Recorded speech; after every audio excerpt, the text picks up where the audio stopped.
Episode 5 of the Three Dudes Cast I'm a little dizzy from being transported into this person's ears right now. is brought to you by... Kellogg's Pop-Tarts.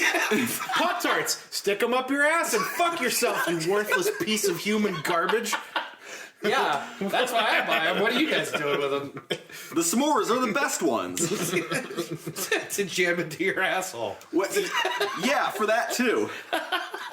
They are the best ones, actually. So welcome, this is the Three Dudes Podcast. Podcast. I am your host for this week, Slam Hannigan, PhD in Explosionology. And I am behind the bar today. Well, I am. Damn it! I can never think of one of these. I am Grog, and I'm an undergraduate in fucking around. Oh, fuck. My name is Ham, and This is hard. I am a high school dropout who practices in making them panties drop, girl. Well, okay then. You gotta stop doing that. it's too much. The pressure is intense. You know, when we do the YouTube show and I have to think of the thing if I make an episode, I that takes longer than everything That's else. hard, right? It's hard to come up with these. It's fucking difficult to do that. We're not clever. Oh, you Quick. think so, eh? Yeah. He's consistently the only one who's good at That's them. true. Yeah. So we both suck. That's a Pretty load much. of bull. So man. anyway, if you're new to the show, maybe you're one of those weirdos who starts listening to a podcast on the 5th episode. Hey, whatever. Yeah. That's We're cool. here to Welcome. we're here to sit around and complain about things. Yeah. And we do that first of all with a segment we like to call "Why We're Fucked This Week." Yes. And we are. And we are. And we are I think indeed very fucked. We can all agree. We are. I think we can all agree. We are indeed Super fucked. super fucked. I know you have one already. I have you may one. as well lead us. I would like to recommend to everyone. I'm doing my recommendation early. We usually do this at the end of the show, but I have another one for the end of the show. Okay. Yeah. But I'd like to recommend to everyone whatthefuckjusthappenedtoday.com. I love Oh, this. yeah. And it is a site that mostly appears to chronicle the dumpster fire that is the Trump administration. Yeah. And The orange smoking dumpster fire. I know I In the used that White House. exact phrasing earlier, but I don't give a shit. No, it's all right. It's the truth. So I'd like to from 2 days ago read you a little bit of this Washington Post article entitled "Trump Thinks That Exercising Too Much Uses Up the Body's Finite Energy." Wait. Hold on, no. Get out of here. I did not see this, and I hound the news. President Trump reportedly eschews. This is by Washington Post reporter Rachel Retner. Okay. 2 days ago, May 14th, 2017. President Trump reportedly eschews exercise because he believes it drains the body's finite energy resources. But experts say this argument is flawed because the human body actually becomes stronger with exercise. Wait, hold on. Really? Trump's views on exercise were mentioned in a New Yorker article this month, and in Trump Revealed, the Washington Post's 2016 biography of the president, which noted that Trump mostly gave up athletics after college because he, and I quote, believed the human body was like a battery with a finite amount of energy with which exercise only depleted. Shut up, man. I mean, look, I'm a fat, worthless piece of garbage. Oh, I'll second that. So am I. But I mean, you know, it's probably a good idea to get off your couch every once in a while. How does that even make sense? Like, you're constantly taking in energy. People know that. That's what a burger is. Yeah, people know that. But you're making the assumption that Donald Trump is people. I'm not totally sure anymore. That's a weird one. The education system failed him badly. Like, okay, if you grew up with eating well-done steaks with ketchup, maybe that's something you maintain into adulthood. That is the most unforgivable. If offense you are in a this truly- entire It really If is. you're a Of truly all this shit, that's the worst. broken person. But I would not be surprised next week to find out that Donald Trump believes that the moon is in fact made of green cheese, Wait, it's not? or that the That's disappointing. I thought it was made out of spare ribs. Would you eat it? Heck, I'd go back for sure. It's a little rip-off from somebody else's comedy routine there. How'd you guys like that? Yeah, that's good. Listen, us do your favorite jokes, but poorly. or that monorails operate off of magic and pixie dust. Yeah. God, yeah. Oh, you want to try this? Or that pubic hair Go on. grows because of carnal sins. That one seems kind of plausible. That might actually. be true. That might be true. Every time you touch your Drangus, This is someone people consciously voted for. I want to reiterate that. not only voted for, are still in huge defending. support Yeah, of. still defending. Well, It's waning. diminishing. it is diminishing over time. But there are people who are like, I don't got a problem with none of this shit. Yeah. But like you guys, you and I, and Yeah. you and I, and you and you, Yeah.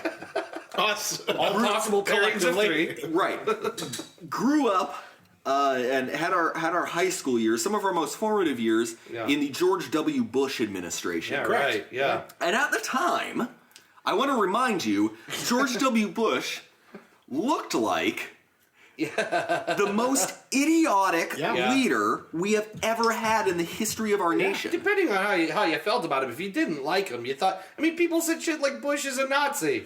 Yeah. People actually said that. Sure. Now I look back and I'm like, he was just a goof and didn't know what he was doing. Right. With some Yeah. real bad people around Yeah, he him. just- Now, Oh, Dick Cheney, on the other hand, Yeah, right. Dick Yeah, Cheney, sure he's Darth out. Vader, IRL. Yeah. And Karl Rove, the big horned goat demon that ran the country for 8 years. Yeah. Yeah. yeah, Bush looks like a lovable goof now. Bush, yeah, and which he still shouldn't have been our president, of course. Listen, of all the presidents that I've lived through in my lifetime, Bush is the one I'd want to drink a beer with the most, I think. I think so Yeah. too. I mean, like, think so, too. I think he'd be the one that I could relate to I mean, the most. I don't know As a- Obama though, man. He'd be a cool guy to get a drink with. Yeah, Bush would Maybe be a little stiff. Bush I would don't be know. like, "Hey man, you want me to go over there and snort up that line of ants?" Like you get real drunk and he's like, Yes, sir. "I'm gonna go hang my underwear on the Yeah. neighbor's flagpole." Bush is the one you Like, could definitely yeah. count on to at some point in the night. Go check out this shit. Yeah, exactly. Yeah. That's the kind of drunk person I like. Bush Yeah. is the fun frat bro. Yeah. Trump is the frat bro who goes, I want you to declare your loyalty by writing my name on your penis. Yeah. Trump is actually the guy who got that kid from Penn State killed. Oh, Jesus Christ. Did you see that? Yeah. God. Yeah. Oh, dark, man. Yeah. Super dark. Yeah, that's basically Trump. Yeah. He's like the evil frat bro. Yeah. And then Yeah. Obama's like the nerd who comes out once on the weekend, but like stays for an hour and leaves. Yeah. Gentlemen, I don't think we should be doing these hazing rituals anymore. Fuck you. Yeah.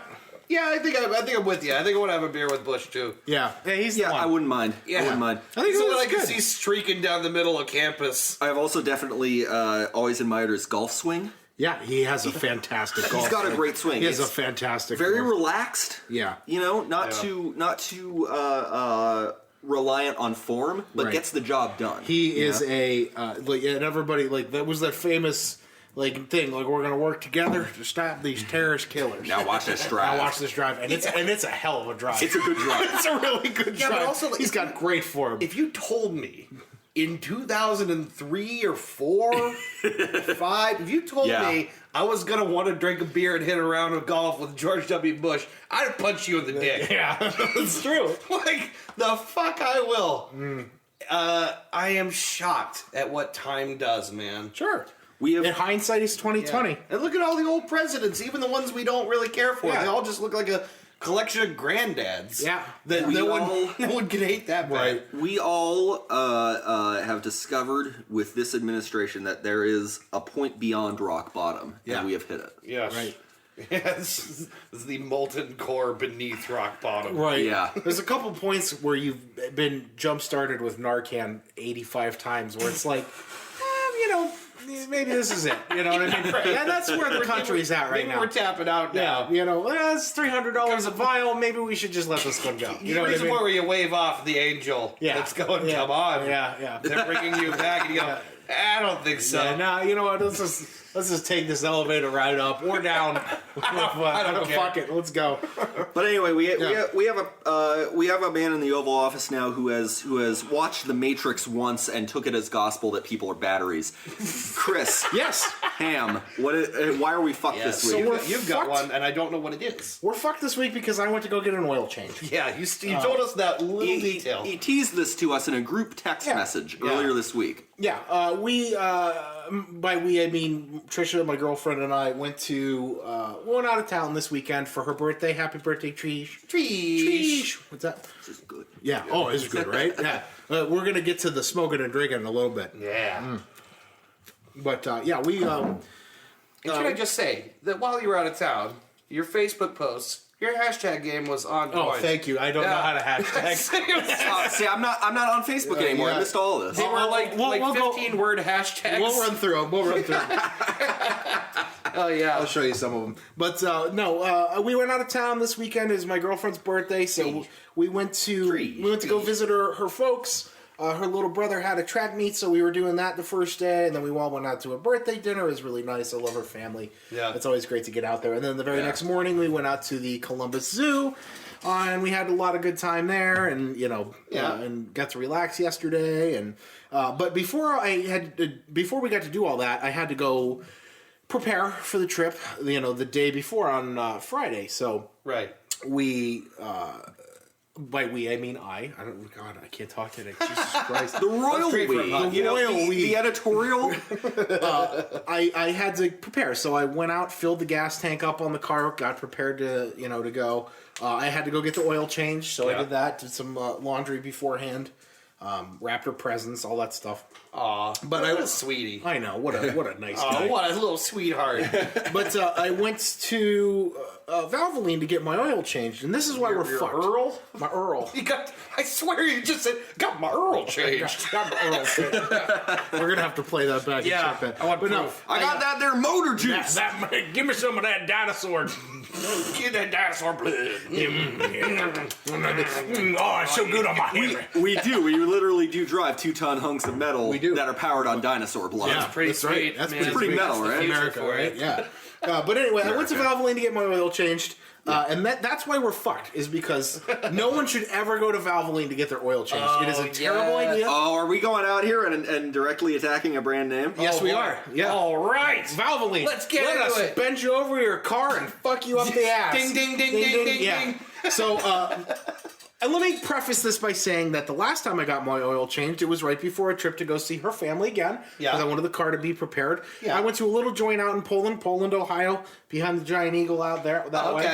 Okay. I went in, I said I want a basic oil change, and that's it. Yep. And I went in there, he changed the oil, and he's like, that'll be $19.99. Nice. And I said, that's it? That's He said, amazing. He said, you said you wanted a basic oil change, right? And I said, yeah. He said, well, that's it. And the reason I was surprised is because I'm not used to going in to get my oil changed and having 50 million questions asked to me. Like, Yeah, right. hey, your air filter's blah, blah, blah. Hey, this, they're trying to run you up They're trying to all the run time. you up more and more. And I get it. Those guys have quotas, but I don't want any of that. Sure. And the guy that did that at the other place, like, just reaffirmed by faith in humanity. He's like, this kid doesn't want to fuck around. My car's from 2002. It's got 200,000 miles on it. I don't need the good oil. Yeah, right. It's like, you're right. It doesn't matter. The new and improved Right. synthetic hydro formula with tachyons and Right. fucking.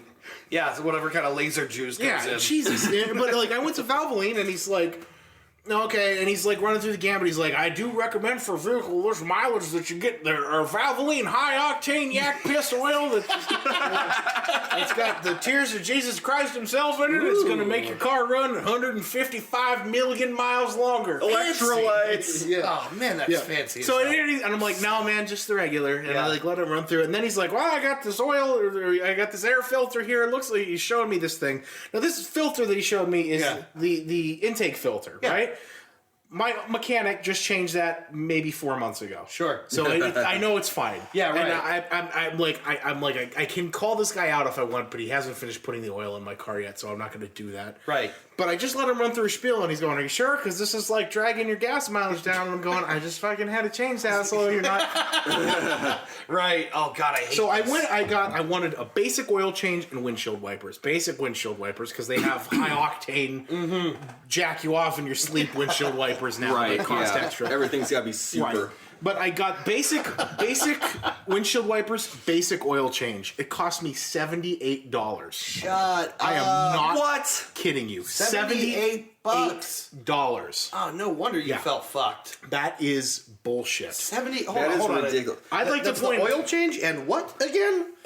basic windshield wipers, both of them. Wipers put on. Wipers. Yeah, Okay. not even the rear, just like the two front. Just the two front. Yeah. Oh yeah, okay.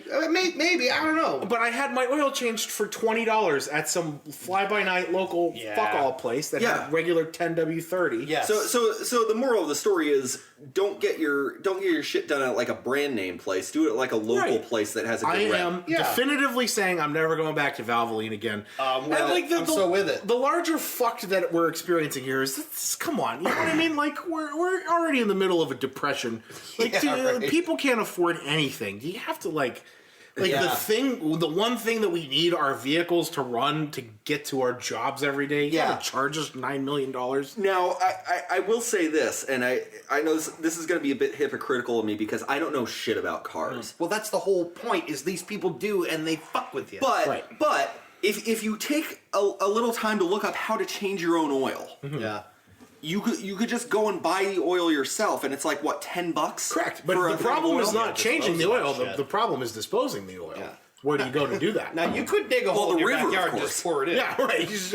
Which is Your why- neighbor's yard. Flush it down the toilet. yeah. Throw it down the sewer drain. Which is why our the- country is the way it is. The front lawn of the White House. yeah, there you go.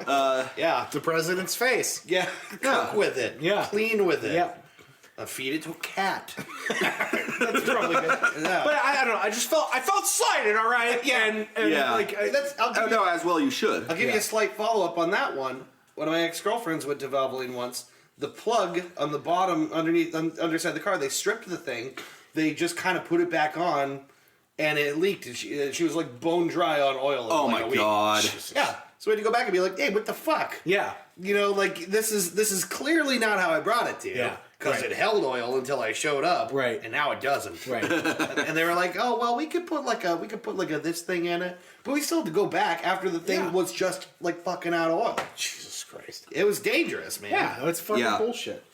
Yeah, I don't know. This is like, everybody, save your money. Don't go to Valvoline. Find a local place that's not going to charge you $45 for an oil change. That's Yeah, ridiculous. ask around. Find a place with a good rep. Right. I will never not go to that place I went to the first time. I'm going back there the next time, and I will keep you posted on the podcast. Yeah. how that goes next time. Yeah, I'm curious. All right, David. Dave. I have a reason that we're fucked that we're all plenty aware of, but I want to talk about it a little bit. It's a big story. Everyone already knows about it. What it is a cyber attack that has been spreading around, known as WannaCry. Yeah.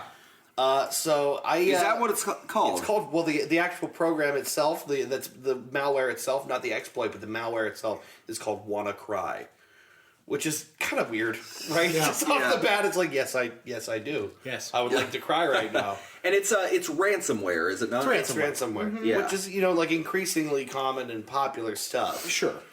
So the brief history on this that I understand is that the exploit that makes the whole thing work was developed by the NSA. Yes. It was meant to be kept secret. Yes. It was part of a whole series of breaches, of this information that made its way out to the internet. Yeah. Then this exploit was bundled into some other previously existing ransomware software. And then the upshot of that is that, in the UK in particular, several national healthcare, Hospitals. NHS, locations were all ransomed out. There were ambulances being diverted to other places. People who couldn't get care. God knows how many people, remained very injured or died as a result. I mean, Yeah. I don't. I guess we can't know. Now, how likely do you think it is that the person who originated this meant for it to hit hospitals? Like how much do you reckon it's some 17-year-old kid who's shitting his pants now because the government's going to come after him? Well, yeah, that's the thing is, so they have some theories. They think, first of all, that it seems tied to the same North Korea hackers that were responsible for the Sony breach. Assuming that was actually North Korea in the first place, what I mean? And not Sony Pictures Entertainment. Yeah. Right.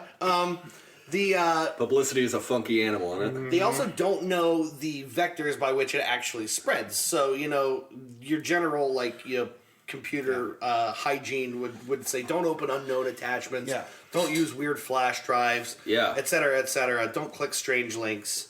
those things, might have been responsible, but this thing, it's possible it just spread organically throughout network machines. Sure. They don't really know yet the way it spreads. Yeah. They have an idea of how it works, but they don't know how it spreads.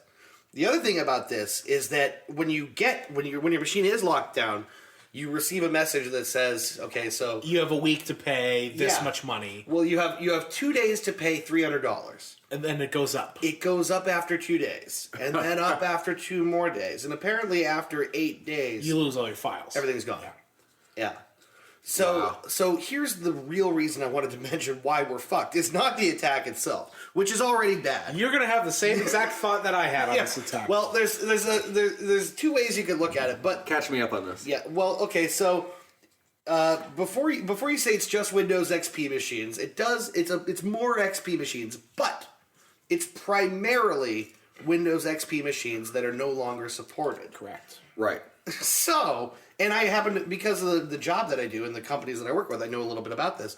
Healthcare systems are notoriously far behind. So we're hospitals. Hospitals are far Yeah. behind. ATMs are crazy far behind.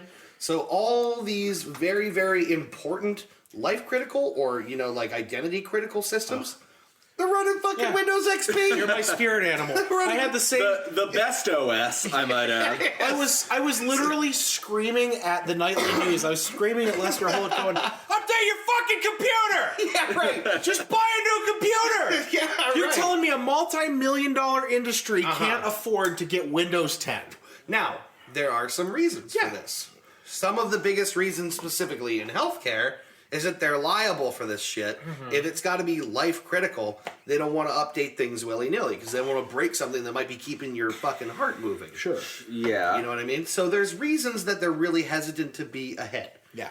But there's no excuse for the fact that the operating system that came out before the first iPod, Right. I learned on NPR today. Wow. Think about how old that is. That should be the thing keeping your heart and lungs moving. Windows XP powered my Age of Empires 2 experience on the MSN Game Zone. Oh, Remember that shit. shit? Wow. Oh, dude. God. Terrible. Oh my gosh, all this old Microsoft bundled ecosystem for Look, games and shit. I think we can all agree. I think we can all pretty much agree. XP was either one of the best or arguably the best operating system. Yeah, that I Microsoft really think it really was. good. It was really good. Yeah. But that doesn't mean that 13 years later? Oh god, it's Christ. I can't remember the year, but it's ancient. 02? If it's 01, not, if right? it's not Maybe. supported, Wow. if it's not supported, don't rely on it as a stable security option. Right. Yeah, this is because here's the other problem. Microsoft patched this in March for XP. Right. And they haven't supported XP for like a decade. XP has been out of support. I think it's been a little while. It's been a couple of years actually since they fully terminated all support. But because they knew about this exploit. yes. Not only that, they helped out people with pirate copies of Windows. Yeah. Wow. They help people to be like, okay, we're getting this from someone who doesn't have a legitimate license, but fuck it, it's important enough. Yeah, And we're gonna help these people remember- because everything depends on it. Remember the good old days when people thought Bill Gates was a Nazi and all this, That's right. all this great, yeah. But I did see that cool video of him hopping over a chair. That was pretty. That was pretty cool. Yeah. Yeah. He's what was it? Connie Chung being like, I hear you could hop over a chair, and he's like, yup, and then he hops over a chair. Oh man, Connie Chung. Yeah. Woo. Yeah. Oh, dude, yeah. Anyway, yeah, so the real reason we're fucked, beyond all this, is that when people see that little yellow shield thing that says restart your machine, they go, I can do it tomorrow. I'll just wait. And then it's 5 days later, and it's a week later, and the international healthcare is crumbling. Yeah. And then everyone has the gall to complain that Windows 10 forces updates on them. Yeah. Because you don't do it yourself. Yes. It is You so, brought this on yourself. This is the reason, in fact, that modern operating systems will continue to push updates that you don't really have a choice over, because you're too fucking lazy to save the world by hitting the restart button. You selfish asshole. Yeah. Thank you. I'm glad we're on Yeah. the same page. Yes, on that. absolutely. That's- Update your fucking machines. If you own a hospital, think about maybe Windows 7 at least. All right. Well, when we come back, Yes. we're going to talk about what we're smurfing Oh, and what we're derfing. oh, nice. I like this. Yeah. Stay tuned, ladies and germs.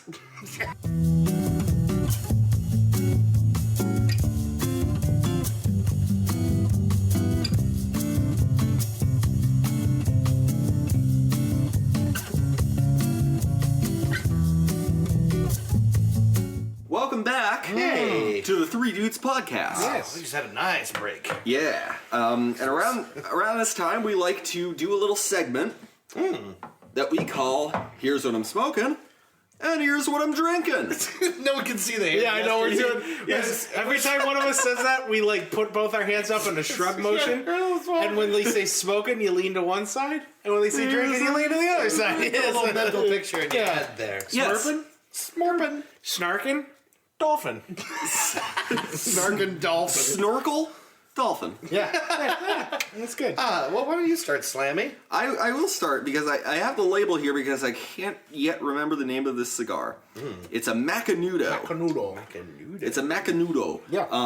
I bought it like I usually buy things purely on the label. Yep. The attractiveness of the label, and it's colored in the same way as my preferred cigar, the Perla del Mar. Lighter rat. Yeah. Right. Yeah. A light cigar, and I gotta say I'm really enjoying it. Good. Yeah. It's I was telling Slammy earlier. packed with flavor. We went together to the cigar shop to pick them out, and I was telling him earlier, when I was young and stupid, I used to make fun of people who bought Macanudos without ever even have tried one. And not even tasting one, just And I'm like, being like, because it's a yuppie cigar. It was like labeled as a yuppie cigar. yeah, like you don't like the association, Right. And then Ross, friend of mine, handed me a Macanudo one time, and I was like, whatever. And they're really good. I haven't had a Macanudo that I don't like, so Yeah. it's a good Yeah, smoke. and I'm not up on my cigar brands or anything. I just bought it because I like the label. Yeah, which is and how we buy all those. It's Well, just and listen, entirely how people buy wine. obviously I'm an arrogant prick. You know what I mean? Because like, you know. Obviously. I don't know that much about cigars. I just know what I like, and I know a little bit. But they're good. I like the smokes. unsnobbish Good. approach to cigars, which Yeah. is just Yeah. try something new. Right. If it's good, you buy it again. And if not, you don't. It's like the unsnobbish approach to like steak or fish. Right. Yeah, You sure. try it. If you like it, good. Yeah, exactly. And I am drinking because I'm trying to take it easy Durkin. tonight. Durkin. I'm Durkin. Dawkin. The Dockers. Twisted Tea Summer Blueberry. Not just tea. Iced tea taste. It's twisted tea. oh boy. Yeah. A refreshing twisted tea. hard beverage with a real iced tea taste. The malt beverage with select teas and natural flavors. Yeah. Ooh. Yeah. Anyone who says that men can't drink fruity drinks, screw you. Yeah, that's bullshit.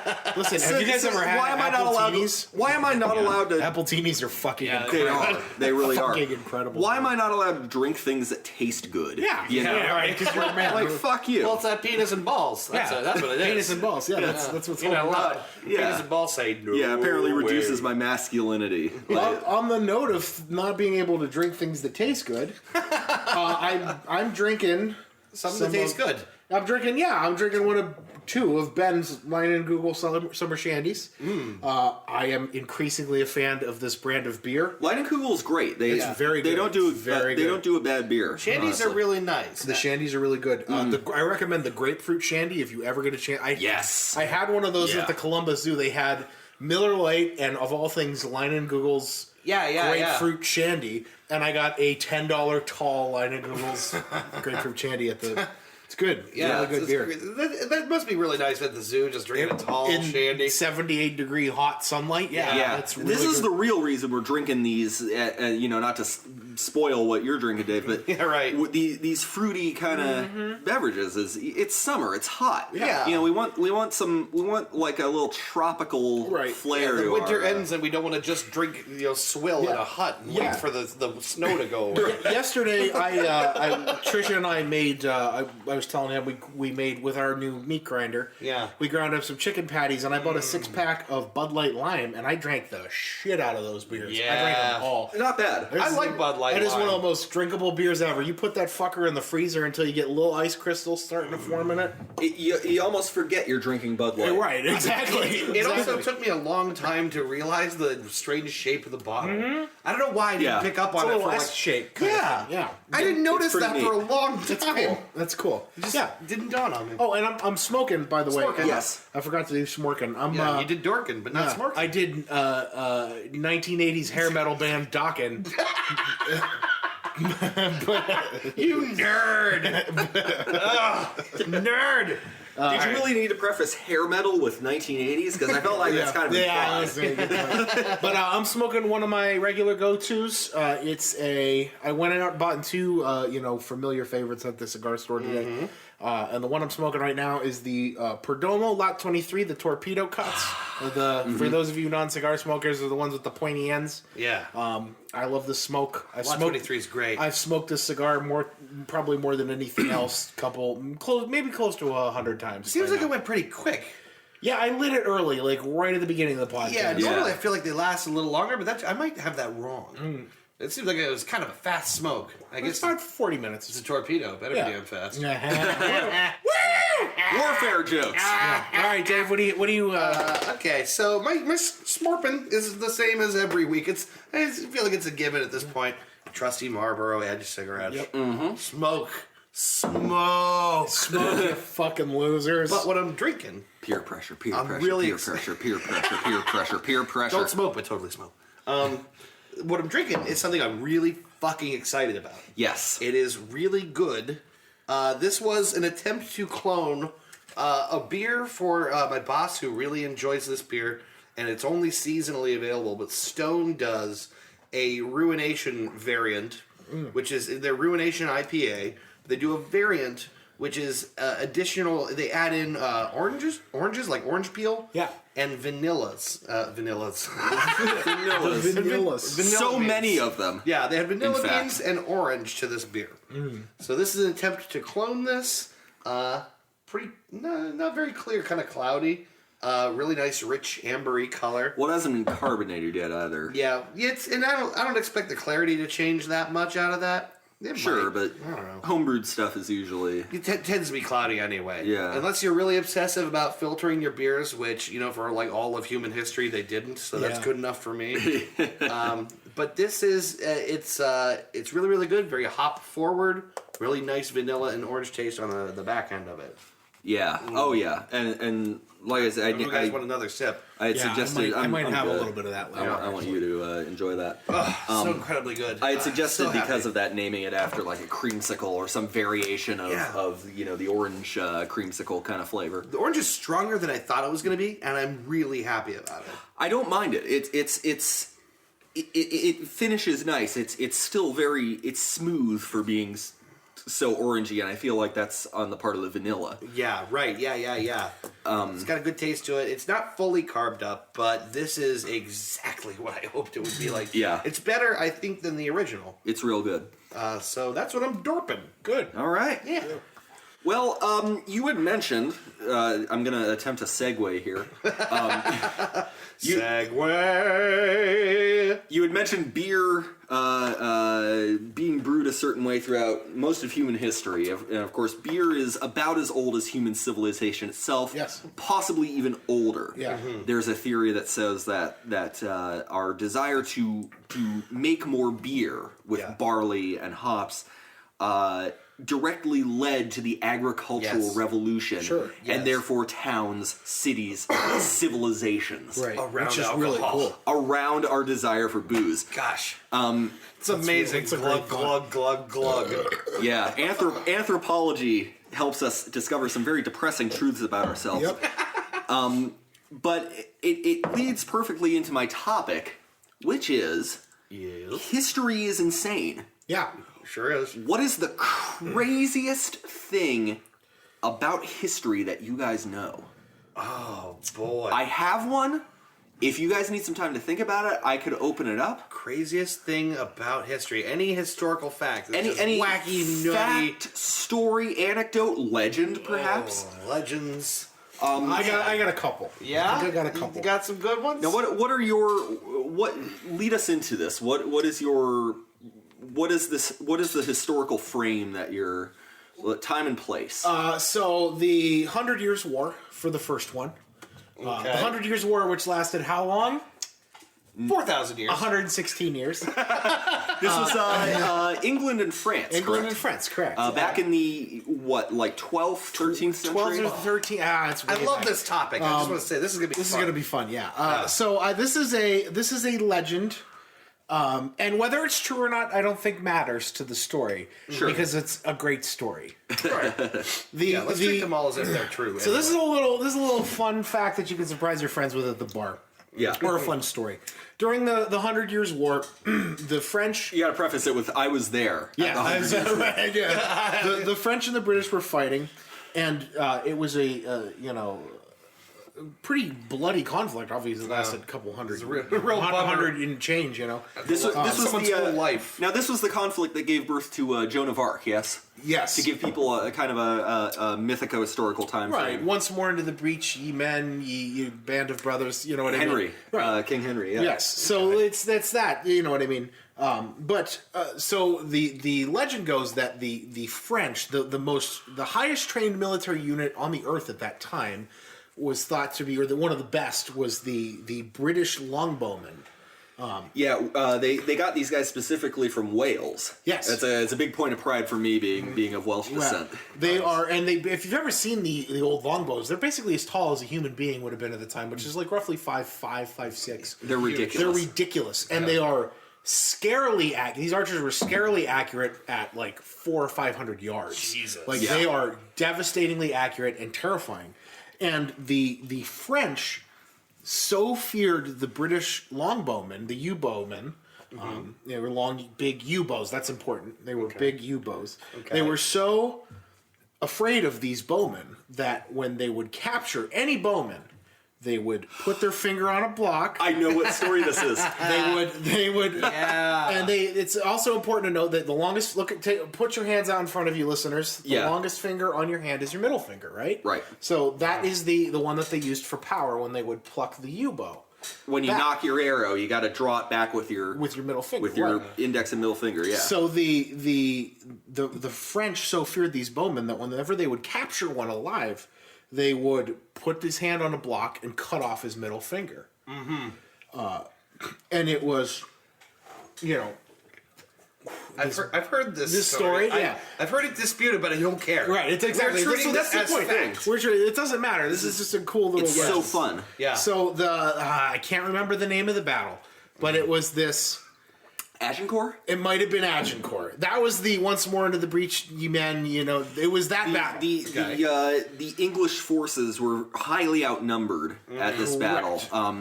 A big reason the French lost were because of inexperienced and overeager noblemen who were filling out their cavalry ranks and wanted the glory. They wanted to just, charge in and wipe out this, meager English maybe this force. is a different battle I'm thinking of, because this is what this was. Okay. The French had this might be it, because the French had so largely outnumbered the British. Okay. For this fight. It was raining too. It was raining. The ground was muddy. This is I the was same there. thing. So the battle basically started the night before. The French had a little party because they were prematurely celebrating victory. Okay. This is Agincourt. Yes, and they a little wine, a little pâté. Je m'en bon de bon. They're having this little party. Hampe. And in the night, the British forces came in and snuck attacked the camp. Yeah. And won the battle. So at the end of the battle, when they were marching the captured French troops up, you know what I mean, and into Gales, basically. Yeah. The British U-bowmen stood on the side of the marching line and held up their middle fingers and said, "Hey, I can still pluck my U. Pluck me U." And over time, the legend goes that we changed it to, "Hey, I can fuck you." So, if you ever want a good story as to where the middle finger came from, there you go. That's a fun one. Now, I've heard these as two separate things, because the middle finger thing, I believe, up until the point where it, for context, U is the type of wood, Y-E-W. Y-E-W, correct. Yeah. The type of wood that was used in the bow is very flexible. But I believe that, I believe the story, and I hold it to be gospel, of the fact that they held up their middle fingers to show, you can't take these trophies. Right. Yeah, right. But as far as the word fuck goes, right. I feel like it comes from like a Proto-Germanic type thing. It's a very blunt, like stone or horse. Yeah. Farm. That's probably far more accurate. It's a blunt. Another common legend was fornication under consent of the king, which remember that one. which has been proven to be false. That was But it made for a good story. Made for a good story, but like this one basically, it makes for a good story. Also, for unlawful carnal knowledge, which was later the title of a Van Halen album. Yes, That's great. but that's I have a couple other ones, but I think that's a good little lead off. If you ever want a good bar story, that's Let's go around absolutely. here. You got one? Because I don't have one yet. I do, and I may have told you guys about this before. I may not have, but it's I love 20th century history. yeah.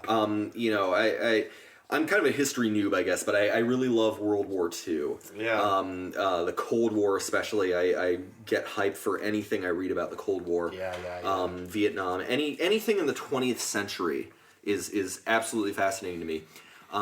But especially, like I said, World War II. And I've told you guys before about the Special Operations Executive. Yeah. It was called. Winston Churchill referred to it as the Ministry of Ungentlemanly Warfare. Yeah. This was an agency that, I shit you not, Roald Dahl, Ian Fleming, Christopher Lee. Yeah. All worked for. Wasn't what's her name? Julia Child? Was she also a part of that, or was she just a different agent of some kind? I believe Julia Child might have also been a member. No, I think she was involved in some covert shit in the war, but like I don't know if it was specifically that agency. Don't mind me. It's kind of hard to be covert when you're. You skis! Don't mind me. I'm just stabbing this Nazi right in his jugular. The best way to sprint a Nazi is to get him right in the throat. Move down the chest cavity and Yeah. hear him cry. Oh, you joke, but true story. During the filming of Lord of the Rings, Christopher Lee advised Peter Jackson on the proper sound a man makes when he's stabbed in the back. Yeah. Which is specifically a gurgling sound because his lungs are filling up with blood. Yeah. Which is terrifying as shit, right? Like, Christopher Lee was seriously a fucking secret agent. Yeah. Ian Fleming based James Bond off of his experience in the SOE. Yeah. But one of the most ridiculous operations, and not enough credit is given to, we see, in film and in video games and everything, these brave charges into Nazi territory. Yeah, and, right. These daring fighter pilots in the Pacific. The high octane shit. And there Yeah. were a lot of those. Yeah. The intelligence part of it, I feel like, is the much more interesting part. Oh yeah. And maybe the most ridiculous story I've ever heard of. I know what you're gonna as say. far This as is World War II operations is Operation Mincemeat. This is a great this rings story. a bell. This is a great story. So the and this is 100% true, by the way. Yeah. This happened. This isn't even a dispute. this actually happened, and I feel like this would make a fantastic Simon Pegg movie, like a morbid comedy war movie that just gets a little serious as it gets to the end. So the Allies had this problem where Northern Africa was in dire need of supplies. Their front on Northern Africa needed some more reliable trade routes. The best way to do that, of course, is through the Mediterranean, which, of course, at the time was controlled by the Italians, allies of Nazi Germany. And so what they wanted to do, what the Allies wanted to do, was capture the island of Sicily, the ball that the boot of Italy is kicking. Yeah, right. They wanted to capture Sicily. It's too strongly held. So what they thought to do was a misdirection operation, in which they would try and convince Axis troops that they were actually going to try and capture Corsica and Sardinia, which are several hundred miles off of the west coast of Italy. Okay. Pair of islands, obviously strategic importance. They're large enough to accommodate bases. It could open up some supply routes. What they really wanted was Sicily. Right. So the idea came about, what if we Remember this? I love this story. what if we planted fake documents on a dead guy and just dropped him in a Mae West escape unit off the coast of Spain. Spain at the time was leaning fascist. It wasn't in a side in the war at the time, but it was leaning fascist, and so both sides had an intelligence interest Yeah. in Spain. Yeah. And so what they did was they got a fresh corpse. They got the freshest corpse they could. They Real good one. They found Not one of those old ones from the back. Yeah. like It's top shelf corpse. No, you gotta, the new corpses. The shave Right. them up and everything. yeah. So they ended up striking gold when they found this Welsh vagrant who had died of exposure, drunk and sleeping in an alley. Oh my god. And they went and they went jackpot. Yeah. Oh yeah. And so they had to, of course, like secure permission from this dude's family. Yeah. And everything. What a great family legacy. Yeah, right. I'm sorry. Before you, So this guy's about to be a war hero, spoiler alert, and he's already dead. Yeah. He's hours dead already. But they needed a guy in the right conditions, dead of exposure. Yeah, Someone that would look convincing, because what they were going to do was dress him in an officer's uniform, an RAF officer's uniform, make it look as though his plane had gone down in the Mediterranean and washed up on the southern coast of Spain. Yeah. And in his pocket would be a letter, and they debated for a while over how exactly this letter should be worded. Yeah, sure. You gotta get this right if you're gonna Yeah. get a dead guy Yeah. and dress him up. Basic, You don't fuck this up. specifically what the letter mentioned was like a shipment of sardines. what? Sardinia. Yeah. In order to get, hoping that this guy would fall into the hands of some Third Reich agent, Which who of would course bring he, it back. Which of course he did. Yeah. And he did. Yeah. And the deception was so meticulously thought out and so thoroughly convincing that the Axis powers diverted a shitload of troops off of Sicily Whoa. to Corsica and Sardinia, and the Allies immediately launched an invasion. That's what spearheaded our southern front. That's amazing. Incredible. They used a dead dude. Could have called this Operation Weekend at Bernie's. Yeah. Right. Seriously, Bernie shambling in, drops down on the coast. And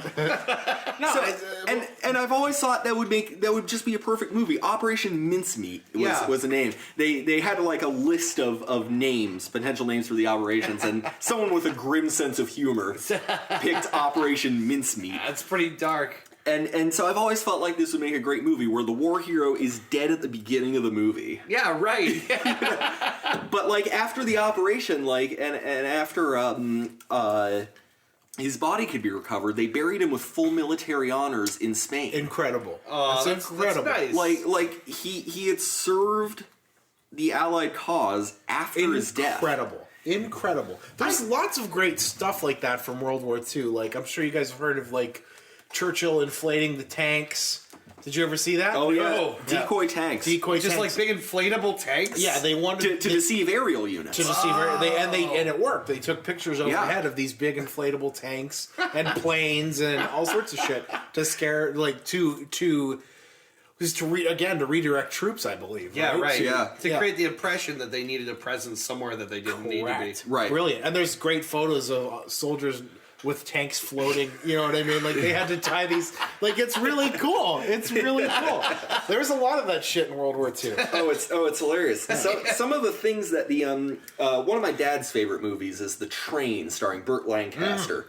Good movie. Yeah, Yeah. and it's based on the true story of a bunch of French train engineers who basically bogged the Nazis down in paperwork and red tape and bureaucratic bullshit to prevent a bunch of trains full of precious French art from leaving France. Yeah. Oh my god. Like the stuff that the Dutch resistance as well was ballsy as hell.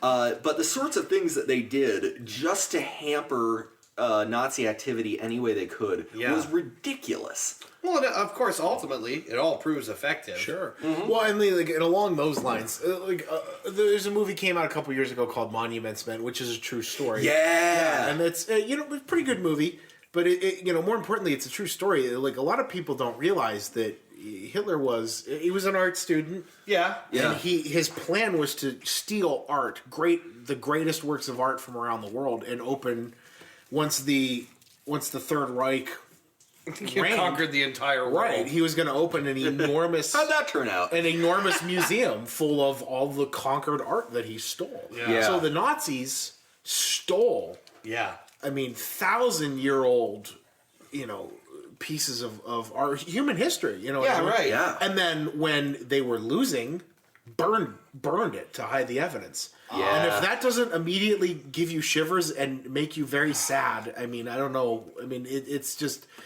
when I hear something like that, that's human history. That's why I get so like ISIS recently. A couple months ago, they were talking about them. Burning statues. Yeah, right. Knocking down these ancient churches and. It happens in so- every conflict. Think of the Library gets, of Alexandria. Yeah, a little piece gets chipped away. I think I told you guys before about this movie Russian Ark. Yeah. It's a Russian language movie that it's like a kind of ephemeral dreamlike journey through the State Hermitage Museum, which used to be the Tsar's Winter Palace in St. Petersburg. And there's a short scene, it's no longer than like 30 to 45 seconds long. Okay. Where they stumble into a room. It goes through different periods of time, basically. Mm-hmm. And there's like a 30 to 45 second scene where they stumble into a room where this dude is like trying to wrap up these paintings and shouting about how the Germans are coming to attack. Ugh. And it's the single like all the colors washed out. Everything about the scene is just grim, and this dude is, this dude's just like manic. He's like, "Are you going to volunteer to protect these, huh?" Yeah, right. And it's insane. Like the sheer amount of it was the deadliest war in human history. Yeah. By far. And 70 million, I think, is the highest estimate. Sure. Yeah. 70 million people. And it's not just, it's not just human life. It's human history. It's all these things that just completely wiped off the face of the earth. Literally our history. Yeah. And that's like not to get like super serious on a comedy podcast, right? But like no, hashtag comedy, boys. Yeah, woo! No, but it's just it's.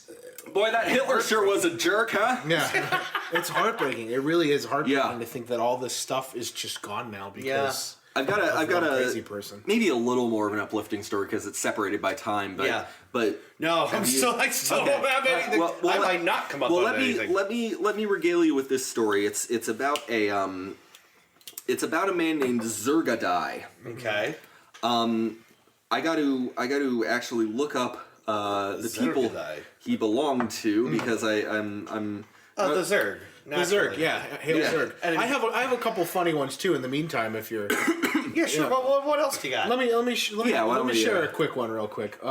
So we all know the song Yankee Doodle Dandy, right? Yankee Doodle went to town, riding on a pony, stuck a feather in his hat and called it macaroni. So every American knows that song. Yeah, right. But I would bet that most people don't know where it comes from. And this is also a true story. Yeah. So this is not like a fable, like legend to history. This is actually a true story. Yeah. When the British attacked, when the war was declared, basically, the Declaration of Independence was signed, and the Redcoats started fighting us. Yeah. It was, first of all, let me preface this by saying that we're independent. Yeah. We don't agree. Yeah. We don't care for taxes. Let's screw your tea. Ooh, that rhymed. Yeah. Let's preface this by saying, and let's get this big ass elephant out of the room right now. If the British really wanted to, they would have killed the shit out of us. Seems like it, right? France did us a huge favor by occupying them and helping us out. Here's the thing, and a lot of Americans don't realize that we were fighting. The British were fighting 6 different fronts. Oh yeah, during the Revolutionary War, and we were the least of their concern at the time. Yeah. Napoleon at the time loved us. He loved General Washington. Yes. Yeah. He he honestly did. Truly, yeah. In fact, when George Washington died, Napoleon declared a day of mourning in France. Mm-hmm. Oh, wow. Yeah. I did not know that. Mm-hmm. And Napoleon. But yeah, the British Empire was fighting wars on 6 different fronts. Yeah. And we were... Like you do when you try to run an empire. Sure. We've all played enough games of Civilization to know how that goes. And like, we were the least concerned to them. They didn't care about us because we were a bunch of farmers with pitchforks. So... They so little cared about us that they lost, first of all. Sure. But secondly, they would mock us and taunt us openly. Now, you have to understand the thing about the colonists. Most of the colonists who were in the Americas at the time had been established there. They were, largely native for about 100 years or so. Yeah, right. We'd We've been here enough to have first generation and our Americans. own culture Yeah. and not really be fully aware of what was going on over in England. Sure. So when the Redcoats came over and fighting us, there was a lot of things going on back in the homeland that the colonists didn't know about, and one of them was a club called the Macaroni Club. I'm not kidding. I belong to this club. I'm a card carrying macaroni club. So the Macaroni Club was a club for well-to-do young British males. Sure. Fops. Where they would Dandy Fops. Where they would get together and talk about fashion of the day and latest gossip. Yeah. It was basically if we're gonna be honest, it was ye old Queer Eye for the Straight Guy. I was gonna say ye old Three Dudes podcast. Yeah, right. It was like a lot. It was a group of young, well-to-do homosexual British noblemen who would gather at this club and talk about fashion and gossip and theater and DMA. It was a gay club basically. Yeah, it was you know what I mean. And sounds fancy. The British, when they came over, they would taunt. They would taunt the colonists by calling them Yankee, or we all know what Yankee means. Yeah, sure. Yankee Doodle Dandies, which is basically calling us a bunch of homos. Americans, colonists at the time, before we were officially Americans, but Americans knew nothing of the Macaroni Club. Why would you? Nobody knew what a Yankee Doodle Dandy was, but we knew a good song when we heard one. So they literally adopted the Yankee Doodle Dandy song that was meant as an insult to the colonists. That's amazing. As a battle cry. Well, ignorance of the rest of the world is a hallmark of American tradition, man. Now that I'm thinking about that, the British weren't even just calling us, gay fops. Yeah. They were saying, you're not even a quality fop. Yeah. You only got a feather. Right. You're too broke to be a proper macaroni. Yep. All you got is that stupid quail feather, that was the other peasant thing. bastard. You could tell the members of the club would wear the feather in their cap. I almost forgot that. Okay. That was how you could identify members of the club, is they would wear the feather. No kidding. So it was a cry that the British used to insult us colonists. And we're like, I like that song. I like and that song. it's a gay battle cry. Yankee Doodle Dandy was a gay battle cry that the Americans adopted. That's in the top 40 of revolutionary times. And that is a true story, folks. You can look that up. That is actually a true story. Oh man, that's amazing. Yeah. So that is fucking incredible. I found the details of the story I was trying to look up. What was his name? Schnorgdorpt? Zurgadai. Ah, that's it. Zurgadai. He was a member of the Taichud tribe. Okay. Back when Genghis Khan was rampaging through the steppes and conquering most of Eurasia, like you do. It's my Asia. This Asia's my Asia. This Asia's your Asia. I'm embarrassed of that joke. Can we take that out? So he like you do when you're Genghis Khan, he's running around rampaging and conquering people. And he comes across this tribe called the Taichuds. And one of them is this warrior named Zurgadai. Okay. They're getting absolutely stomped by the Mongols, like you do. Yeah. You can't really stop the Mongols at this point in time with conventional means. Yeah, their badassery is just far too great. Yeah. So Zurgadai's standing and he sees in the fray Genghis Khan himself riding around cutting down his brothers and so Zurgadai just locks onto him, draws his bow, takes the most careful aim he can, and pegs Genghis Khan in the fucking neck. No way. Wow. It slips between his armor, gets him right in the meat of his neck. Oh my god. And Genghis Khan, you don't get to be war chief of the Mongol hordes for nothing. He just, rides through it, Jesus he just fucking rolls with it. Eventually, the Mongols beat the Taishuds. Mm-hmm. And he's got the surviving troops, Zergadai among them, kneeling in front of him. He's walking up and down their ranks, kind of surveying his defeated foes. And he says, he offers them the choice, join the Mongol horde, or we'll fucking kill you. And then he stops and he says, but before we do that, I want to know which one of you shot my horse in the neck. And Zergadai, without any hesitation, stands up and he says, first of all, that was me. Second of all, I didn't hit your horse, I hit you. I hit you square in the neck and you know it. That's badass. Genghis Khan not only recruits him to the horde, but also immediately makes him a commanding officer. That's awesome. That's sweet. Renames him Jebe, which is Old Mongolian for arrow.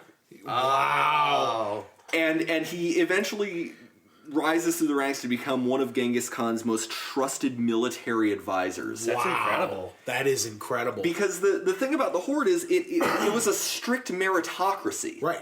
Think of the Mongols as Klingons, Yeah, sure. If you show that you've got the stones to shoot Genghis Khan in the neck and rub it in his face. You're moving up in the world. Yeah. You're moving up. They'll change your name. Yeah, right, but they'll put you up. That is the perfect example of rolling with the fucking punches. You know what? Yeah, we were fighting, but you know what? I think this is gonna work out just fine. I like you. You almost killed me. Yeah. You should be one of us. That is rolling with the punches at its finest level on both sides. Absolutely. I got a quick one. Just a little one, because I know everyone knows this one, but it's one of my favorite anecdotes about Teddy Roosevelt. America's definitive ultimate badass. Yeah, absolutely. One of the, something about Teddy Roosevelt appeals to every man in every generation. Because he is now a dying breed. Yeah. The real men. The Ron Swanson of American history. Right. Yeah. I He beat asthma. He was no, seriously. He conquered asthma? No, I'm not even kidding. Fuck off, no way. He was asthmatic as a child, and through sheer physical exertion and effort, he got over asthma. Did it all with that toothy grit and called everything a bully all the time. Yeah, no, that's actually true. I'm not shitting. I had no idea. Well, we've all seen the famous image of him riding the moose. Yeah, right. You know what I mean? Yeah. I don't know if any Who of rides you, a moose? any of you know anything about mooses at home. They're not nice animals. Oh, you really got to work to dicks. gain the trust of a moose. If you know anything about horses, it's the same thing. It takes a lot of effort and years of experience to ride a fucking horse. But for a moose, yeah, I mean, apparently horses weren't enough of a challenge to Theodore Roosevelt. Nothing was. That's nothing the was. crazy thing about that this is guy. a real bearded. Yeah. Now contrast Donald Trump, who is afraid to exercise, with a man who just takes off office to just climb a fucking mountain. Yeah, It's like, I don't golf. I climb mountains and then come back. yeah. And he was still a tubby fucker. He was a He's a tubby he was fucker. a fat Dude fuck. knew how to eat. Yeah. Theodore Roosevelt once received a letter from this was once a firm cavalry regiment had been established in the United States Army. Received a complaint in the form of a letter from a cavalry private, I guess you'd call it. I don't know what the ranks were at the time. Yeah. But an enlisted man who wrote to him and said that the 25-mile riding marches were too much. They were excessive, and asked if President Roosevelt could do something about it.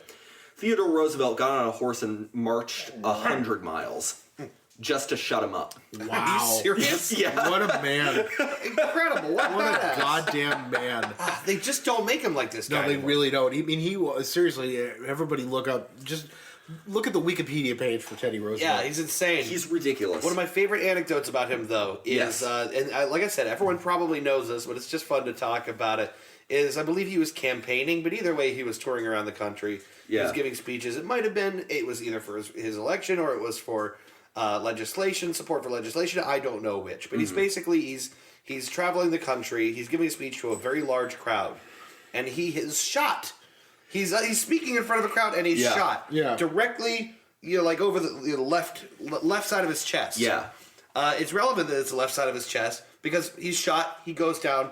They take a look, and a bullet has been slowed by, I believe it was a small Bible or a. It was the pamphlet. speech he had It was the prepared. speech itself. Okay. It was the actual speech that he had prepared. It was so thick, folded up in his pocket. Yes. Now it slowed the bullet, but it's still lodged in him, and he's bleeding. And rather than go and get medical attention, he stays there and finishes the fucking speech. What a man. With a bullet in his chest, which, I'll tell you what, no matter who that is, you do that, you have my vote. That bullet stayed there. They deemed it too risky to remove, so he was like, "Well, leave it. It hasn't killed me." Yeah, right. But his words, I believe, after being shot, were something to the letter of. I don't know whether you are all aware that I've just been shot, but it takes more than that to kill a bull moose.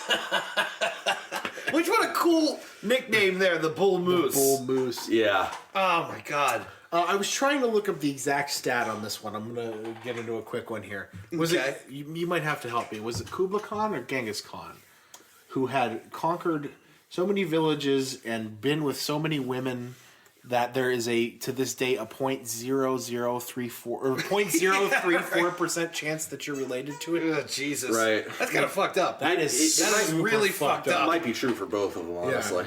Oh, man. That's a dark stat. That is a super dark This is stat. how many people do you have to rape Yeah. where you're related to, like, just a shade under The a tenth con of a of percent? cons. Yeah. Yeah. Yeah. That is dark. Yeah. Yeah. Anybody else have any? I think I have one more, maybe. No, that's I think I've told the only interesting thing I have in my head. I want to talk very briefly because I know we're about time. We're about a minute. We're about an hour and 7 minutes into this episode. Okay. But I wanted to talk very briefly about one of my favorite figures in classical antiquity, and that is the philosopher Diogenes of Sinope. Okay. Diogenes was a cynic, and the Cynics sort of revolved around this idea that society is bullshit. You should live like by your most basic nature, essentially. Like today's cynics. Kind of, yeah. Society's but bullshit. like to an extreme. Like Diogenes would masturbate in the street. Huh. That's cool. He once remarked about masturbation. If only it were so easy to banish hunger by rubbing the stomach. It's not a bad argument. Jerking off. Diogenes lived in a barrel. I've heard this. He lived in like an urn, just in the middle of Athens. These histories, Oscar the Grouch. He is basically Oscar the Grouch. Yeah, jerking off in a barrel in public. He also loved, and I swear he loved, to fuck with Plato. Okay. Plato Fucking with Plato. defined That sounds like the firest mixtape I've heard all year. Yeah, right. Fucking with Plato. Fucking with Plato. Plato, probably thinking he was really smart for saying so, once defined man as a featherless biped. Diogenes' response was to pluck a chicken and put it on Plato's front stoop, knock on his door, and say, "Behold, I have brought you man."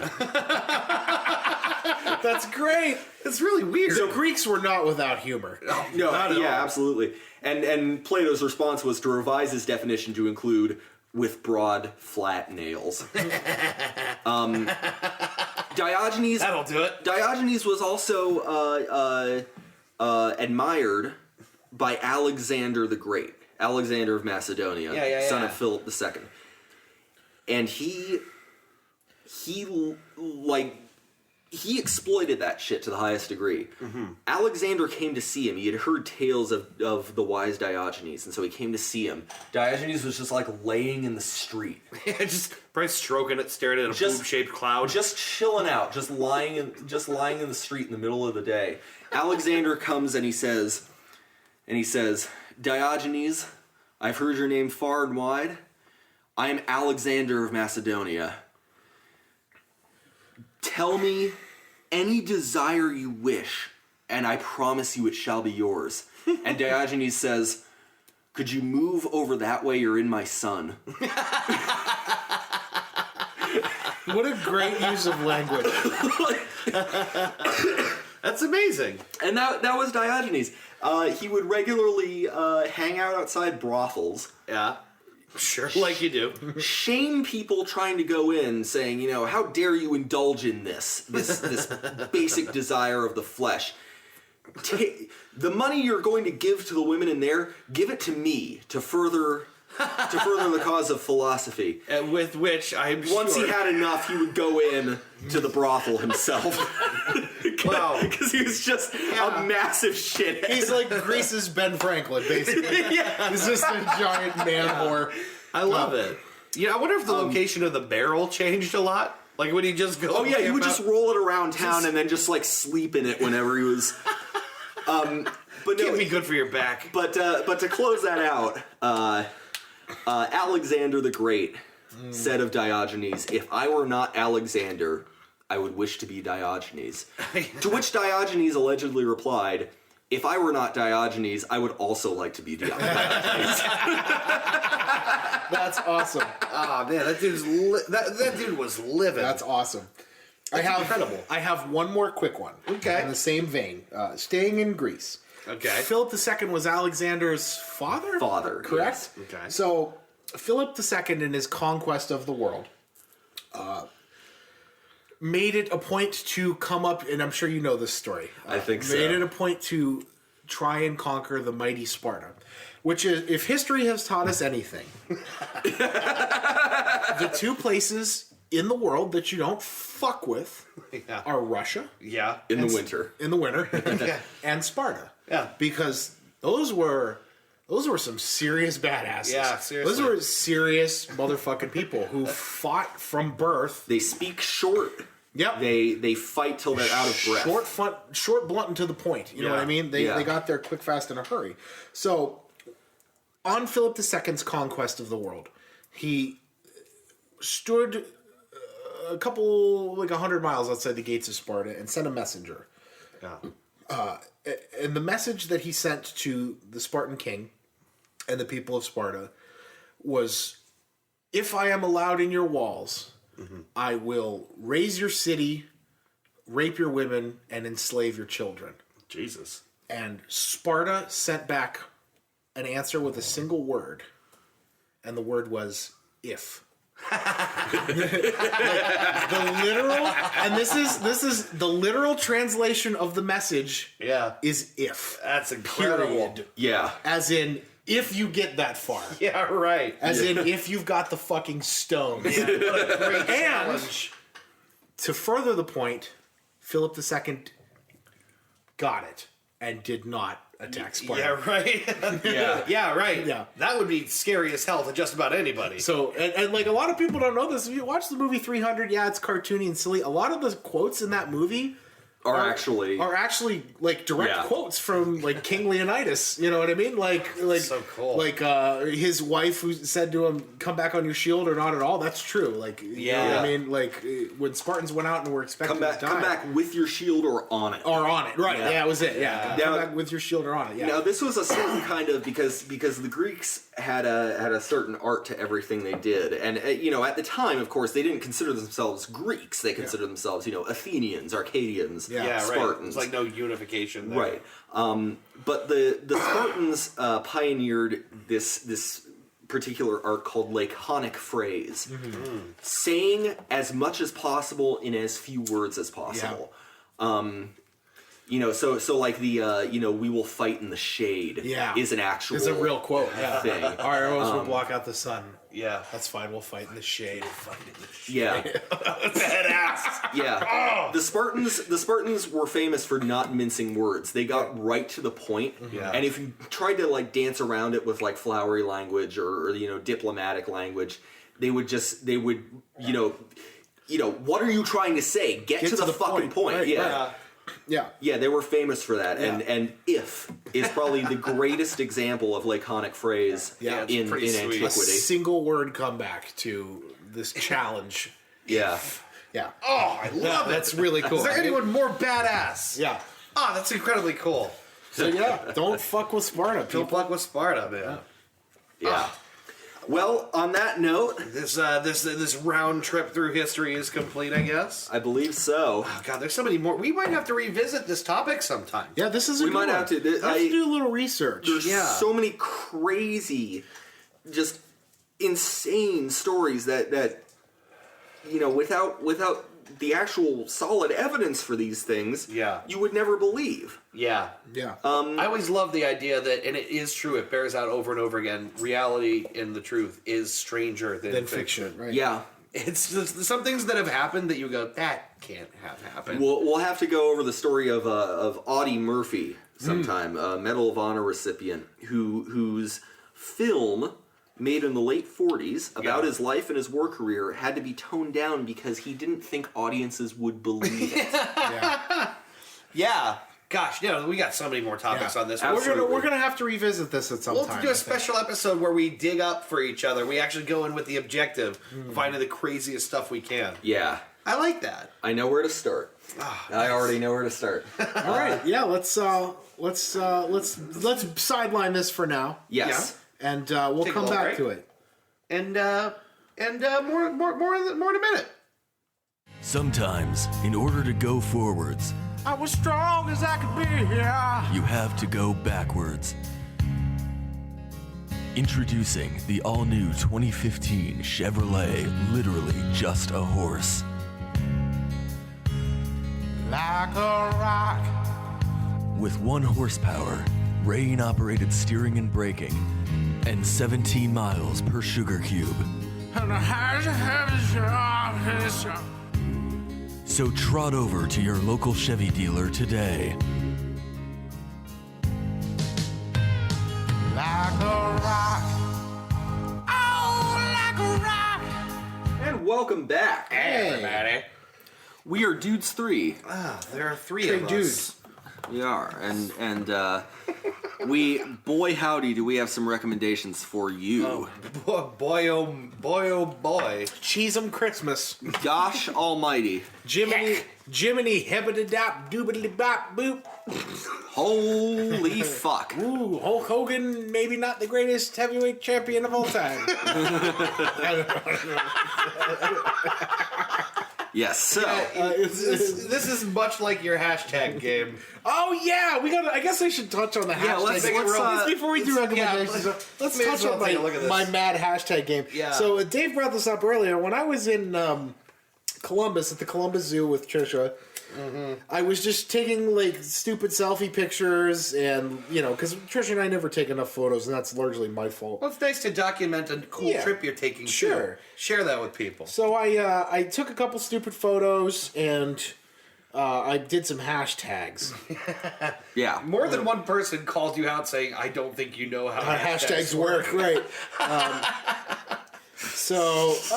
Okay, here we go. Let's start with the first one I have here. This is a picture of us waiting in line to get in. And this big fat Ethan Klein H3-esque neck beard, and it's just like it's Trisha and I waiting in line with our baseball caps on, trying to stay out of the sun. That's a good one. And I wrote hashtag zoo selfie, hashtag Hartford Whalers, because I have a Hartford Whalers hat on. Yeah. Hashtag this place is packed.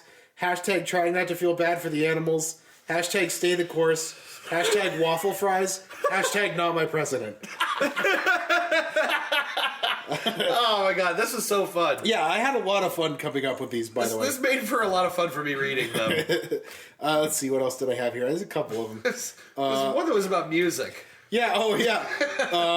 Okay, so this is me drinking a grapefruit shandy on a park bench. Again, just wearing my hat, looking really gross and unshaved. So I wrote hashtag grapefruit shandy, hashtag girlfriend, hashtag at least the polar bears have room, hashtag Han shot first. Nice. Let's see, Super what else? relevant.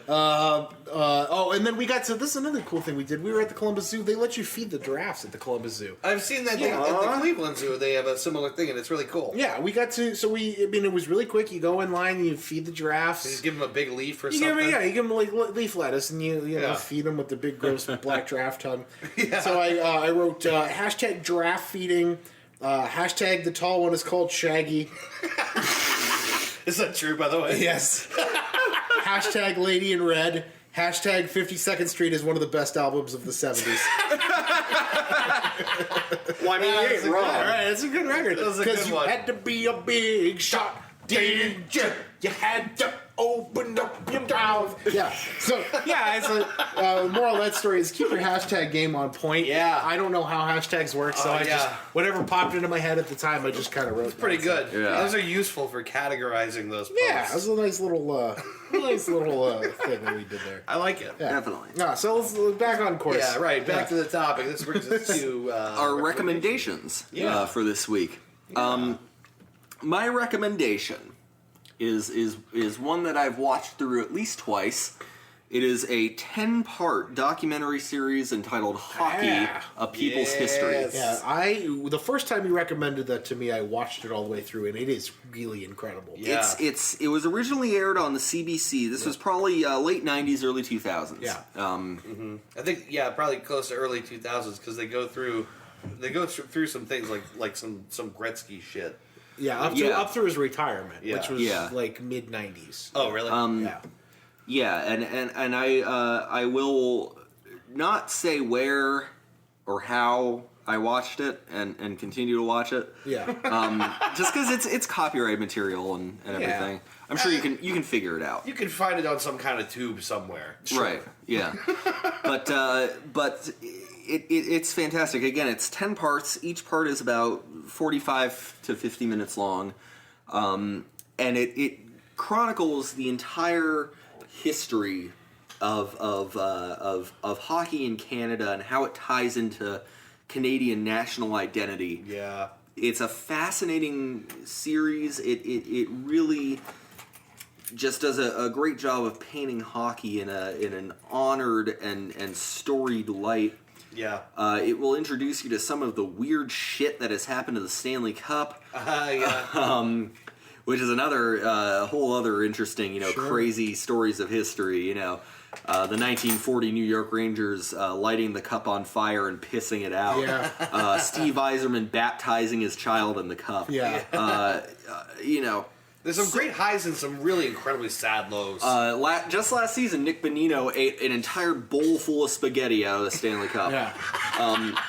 A bowl of spaghetti. Just as much spaghetti as you could fit in the Stanley Cup. That's he a lot ate of spaghetti, right? Yeah, that's a lot It's of a spaghetti. big cup. It's a really big. It's got to be at least, over a gallon of spaghetti. Yeah. It's for sure. That's a lot of spaghetti. It's a lot of spaghetti. Yeah. Well, that's for maybe you people who don't know. Like the cup, like each player on the team gets to take the cup for a day. Yeah. Like you win the trophy. Oh, longer than a day. Yeah. Is it like?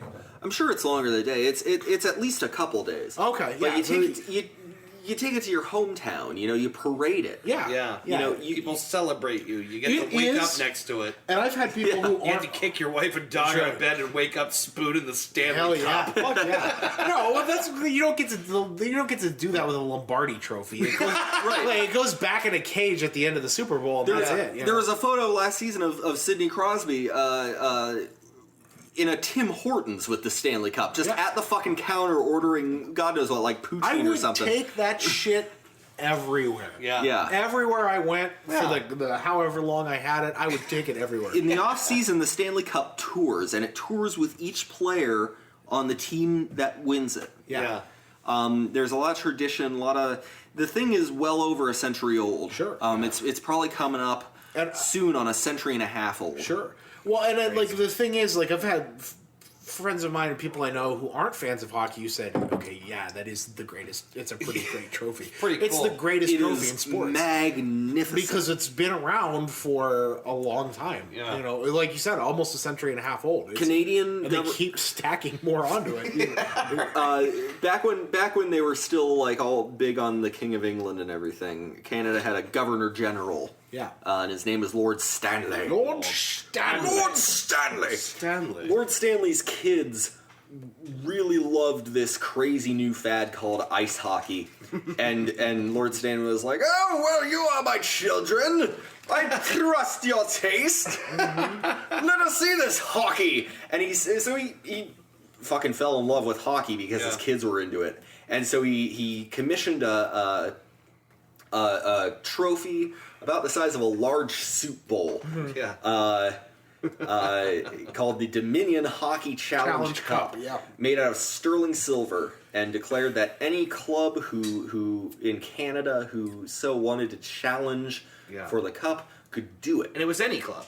Any club. If you could assemble enough people to play a game of hockey, You could do it. you could show up Yeah. and say, I well, want that and cup. the first winner, the first 3 winners, or the first 2 winners, were the still today Montreal Le Club du Hockey. well, no. I thought it was the Toronto St. Pats, who would later become the Toronto Maple Leafs, and that the I thought they won the third one. maybe Well, this was back in the days when Francophone Canadians were considered second-class citizens, you know, strangers in their own land, and so they made their own hockey club, saying, you know what, we can beat them at this sport, and so they did, Okay. and you know, so the Canadians and the Maple Leafs are hockey's oldest rivalry, Sure. So by far, even over a though century old. We've probably got some of the details of this wrong, but the point is the people's history of hockey will get it right. Yeah. Definitely, yeah, It's worth it. Yeah. I highly recommend it. It's a great documentary. I Seek do it too. out. I second that. It's a great.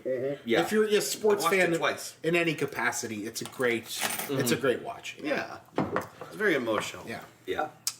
So let me continue the tradition of recommending an album every week. Yeah. Yes. I went back through again, actually just yesterday. Surprise! It's Parliament. Yeah. I went back through yesterday and I listened to what I classified earlier in the week as one of my top 5 favorite albums ever, and it's the Beatles' "Let It Be." It's their.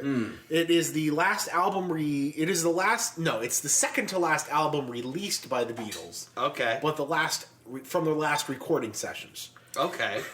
So- I didn't know that Yeah, actually. yeah. Abbey Road came out after Let It Be by like a month or 2, but the sessions for those wrapped before Let It Be did. Okay. So yeah, Let It Be is actually officially the final recordings of the Beatles, and like from those recordings, the now infamous rooftop concert that they performed, Yeah. on the Apple Studios, a lot of the tracks from that record are taken from that rooftop concert. You know what I mean? Like, Yeah, like it was incredible. cut. Yeah, it's really incredible.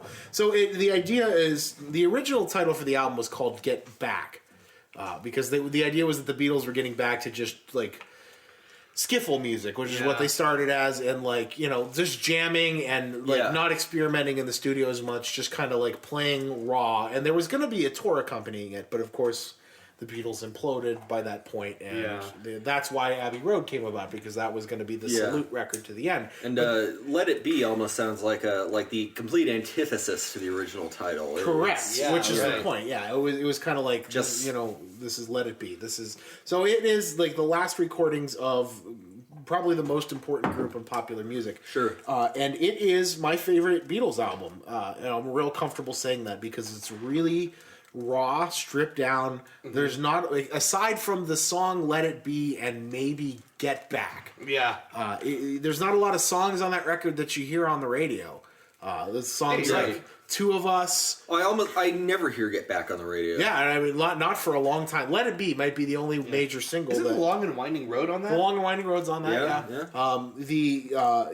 yeah. Maggie May's little short interlude thing. One After 909 is on that record, which Oh, is wow. actually the first Beatles song that Paul McCartney and John Lennon wrote. I did not realize that. One of the last ones recorded for the record. They actually played the first song they ever wrote, and it's on that album. Damn, talk about bookends. And there's a lot of Across the Universe is on there. I Mean Mine. There's a lot of really cool something. Is it Here Comes the Sun is on that? There's another Harrison song on that record. Yeah. But it's a really good album, and it's really raw and but still pretty focused. Just kind of listen to the whole thing top to bottom, and if you get the chance, actually, find a copy of they re-released it later because Phil Spector did the original production of the album.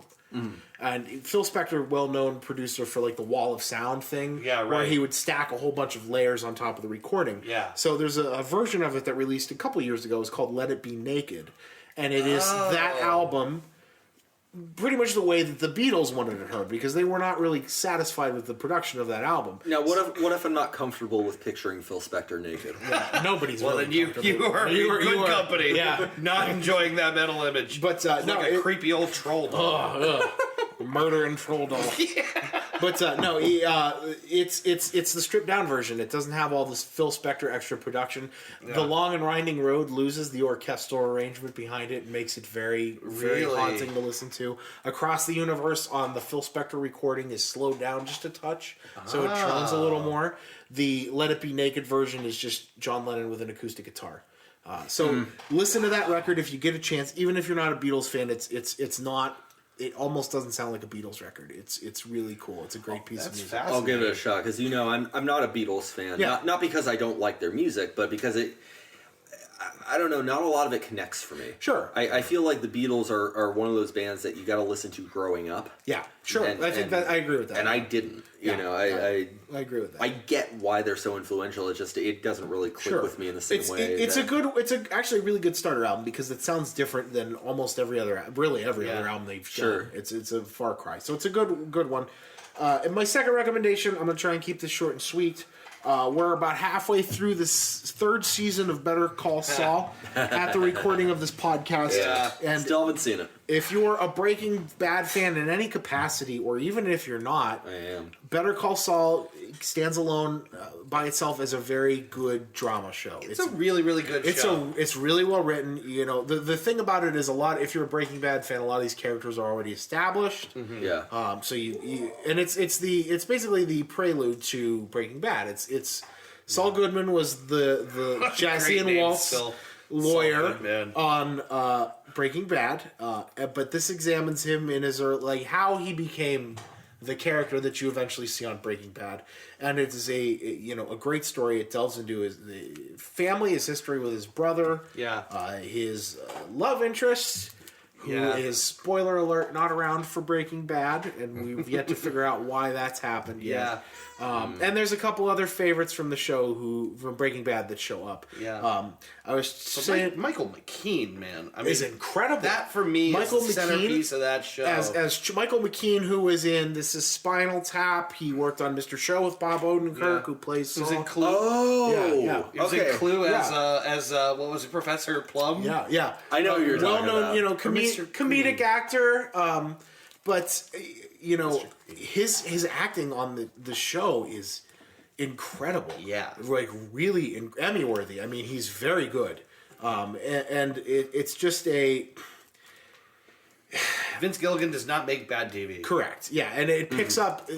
Breaking Bad was one of those shows that every season got exceptionally better than the previous season. And Better Call Saul starts off at the high point that 5, the end of the Breaking Bad left off. And they kind of continued in that same. It's well acted, well written. It's a really great show, and it stands on its own as a drama. Breaking Bad had a little bit of action to fall back to. Better Call Saul oftentimes does not. Yeah, there is a little bit, but not as much as Breaking Bad. It's not as high octane, so they have to bring it with the writing and the acting and the drama, and they really do. It's a good show, and I recommend that to anybody who wants to get into it. Yeah. Awesome, David. I have one that something that we were talking about earlier has got me thinking about. We were talking about beer and the history of beer. Yeah. And its importance in culture and all of that, And there's a documentary that you guys have probably seen already. Mm-hmm. But if anyone hasn't seen it, it's really cool. It's called How Beer Saved the World. Yep. Oh, yeah. Yep. It's so when you were talking about it, got me to thinking because this documentary covers really a very definitive history of how we probably figured out about beer, how how we used it as a currency. Yeah. It's not a long documentary either. It's about 30 to 40 minutes. I remember. It's not huge. It's very digestible. And of course, like any decent documentary, it's full of like some cool visuals and some history you didn't know and all that.